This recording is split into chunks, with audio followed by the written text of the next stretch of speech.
മക്കളെ രാവിലെ തന്നെ വണ്ടി സ്റ്റാർട്ടാക്കാൻ നോക്കിയപ്പോൾ വണ്ടി സ്റ്റാർട്ടാകുന്നില്ല, കൊന്നിട്ട് സ്റ്റാർട്ടാകുന്നില്ല. അങ്ങനെ എല്ലാം കൂടി ഒരു കണക്കിന് വണ്ടി തള്ളി സ്റ്റാർട്ടാക്കി നമ്മൾ ബ്രദേഴ്സിന് മുമ്പിൽ കൊണ്ടുപോയിട്ട്. ബ്രദേഴ്സിലാണെങ്കിൽ നമ്മൾ ബുക്ക് ചെയ്യണം ആദ്യമേ, കാരണം അത്രയും തിരക്കാണ്. കുറേ കൊല്ലം എക്സ്പീരിയൻസ് ഉള്ള നല്ല എക്സ്പേർട്ട് പണിക്കാറുള്ള സ്ഥലമാണ്. അങ്ങനെ ഒരു കണക്കിന് നമ്മൾ പ്രദീപേട്ടൻ്റെ അപ്പോയിൻമെൻറ്റ് കിട്ടി. ഇതാ പ്രദീപേട്ടൻ ചെക്ക് ചെയ്തുകൊണ്ടിരിക്കുകയാണ്. ഓരോ ഷെല്ലും ചെക്ക് ചെയ്തിട്ട് പ്രദീപേട്ടൻ പറഞ്ഞ മോനെ ചാർജ് ഇല്ലാന്ന്. അന്നേരമാണ് നമ്മളെ മുത്ത് സിറാജ് വന്ന് കാണും. സിറാജ് എന്നൊക്കെ പറഞ്ഞാൽ കൊയിലാണ്ടി ഒരുവിധം ആൾക്കാർക്കെല്ലാം ഡ്രൈവിംഗ് പഠിപ്പിച്ച നമ്മളെ മുത്താട്ടോ, ആശാനാണ്. ഡ്രൈവിങ്ങിൻ്റെ ബാലപാഠങ്ങൾ പഠിപ്പിച്ച് ചാർജ് ഇല്ലാത്ത ബാറ്ററി കൊണ്ടേ ചാർജ് ഇടാൻ പറഞ്ഞിട്ട് മൂപ്പർ അടുത്ത വണ്ടിക്ക് പോയിട്ട് പ്രദീപേട്ടൻ അടുത്ത നിസാനുള്ളിൽ കയ്യിലാൻ തുടങ്ങി.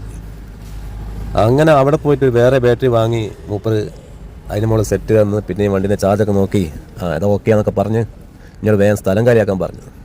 അന്നേരമാണ് ലോട്ടറിക്കാരൻ വന്നിട്ട്. അപ്പോൾ ലോട്ടറി എടുക്കാമെന്ന് വിചാരിച്ചു.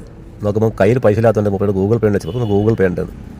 അങ്ങനെ വണ്ടീൻ്റെ ഹോളൊക്കെ ശരിയാക്കി ഇങ്ങോട്ട് പറഞ്ഞ് വേഗം സ്ഥലം കാലിയായിക്കോ, വേഗം വിട്ടോ, ഞാൻ ചാർജ് എത്ര ചൂപ്പറാണ് ഒരു 100 റുപ്യ വന്നേക്കുന്നതാണ്.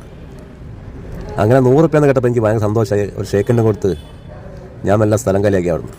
അങ്ങനെ നേരെ പോയത് നമ്മൾ ചന്ദ്രേട്ടനെ എടുത്തല്ലോ. ചന്ദ്രേട്ടനാണ് നമ്മളെ ഗ്രീസ് അടിക്കുന്ന ആൾ. മൂപ്പർ 10-30 കൊല്ലമായി പോലെ കൊയിലാണ്ടിയിൽ. ഞാൻ ചോദിച്ചു നിങ്ങൾ കൊയിലാണ്ടി ഏടാന്ന് ചൂപ്പറാണ്. ഞാൻ കൊയിലാണ്ടിക്കാരനല്ല, ഞാൻ കടിയങ്ങാട് സ്വദേശിയാണെന്ന്. അന്നേരമാണ് മനസ്സിലായത് മൂപ്പർ കടിയങ്ങാടുകാരനാണെന്ന്. മൂപ്പറിൻ്റെ മനോജേട്ടൻ്റെ ജീപ്പിന് ഇങ്ങനെ ഗ്രീസ് അടിച്ചുകൊണ്ടിരിക്കുന്നു. ഗ്രീസ് അടിച്ചുകൊണ്ടിരിക്കുമ്പോൾ മൂപ്പറെ കണ്ട് ബസ് സ്റ്റോപ്പിലേക്കാണ്. അപ്പം ഞാൻ ബസ് സ്റ്റോപ്പിൽ നോക്കിയപ്പോൾ എന്താ സംഭവം, ഒരു തരുണിയും മണിയും ഒരു തരുണിയും മണനും കൂടി എന്തൊക്കെയോ കൈമ്പിലുണ്ട് ഇങ്ങനെ പറഞ്ഞുകൊണ്ടിരിക്കുന്നത്. അപ്പോഴാണ് ഇതാ ഒരു ക്യാമറാമാനാണ് ഷൂട്ട് ചെയ്യുന്നുണ്ട്. അപ്പോഴാണ് മനസ്സിലായത് പ്രൊമോഷനാണെന്നുള്ളത്. അപ്പം ചന്ദ്രേട്ടൻ പറഞ്ഞ എല്ലാ ഷോപ്പുകാർക്കും പ്രൊമോഷൻ എടുക്കാൻ ആളുണ്ട്, നമുക്കില്ലാന്ന്. അപ്പം ഞാൻ പറഞ്ഞു ഞാനില്ല, നിങ്ങളെന്തിന് പേടിക്കുന്നത്, നിങ്ങൾ പറഞ്ഞോ, നിങ്ങളെ ഞാൻ വൈറലാക്കി തരാമെന്ന് പറഞ്ഞു. മക്കളെ ചന്ദ്രേട്ടൻ്റെ ഗ്രീസ് അടിപൊളി ഗ്രീസാണ്, നല്ല വർക്കാണ്. മൂപ്പർ അടിപൊളിയായിട്ട് ഗ്രീസ് അടിച്ചു തരും.